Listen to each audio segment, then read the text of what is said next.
Alors comme je vous le disais tout à l'heure, le stress et l'anxiété, ça peut être des émotions et des manifestations qui sont parfois utiles quand elles sont peu intenses et à bas bruit, mais quand le système s'emballe, quand l'anxiété devient trop importante et que les réactions de stress commencent à vous dévorer, c'est là où il faut s'alerter. En pratique, qu'est-ce que c'est? Par exemple, ça va être votre sommeil qui se dégrade. Un sommeil qui se dégrade, avec des difficultés d'endormissement, des réveils multiples, ça peut être un signe d'alerte.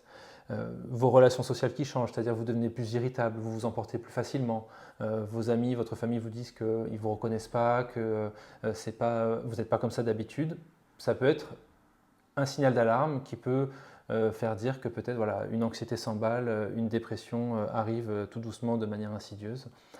Ça peut être aussi vos envies de sport qui diminuent, vous qui habituellement faites votre footing une fois par semaine, 1 heure avec plaisir le long du fleuve, là vous n'avez pas envie, vous avez la flemme qui arrive, petit à petit ça devient vraiment une corvée.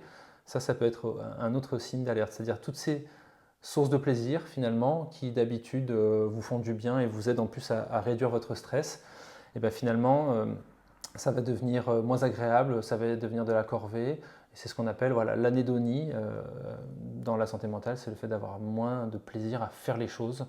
Et puis il y a aussi une augmentation de vos addictions. Parfois quand on ne va pas bien, on va plus fumer, on va un peu plus boire d'alcool pour tenter de diminuer ce stress, mais finalement ça vient toujours aggraver les choses à terme. Le fait de plus fumer de cigarettes, ça augmente le stress, ça augmente les angoisses.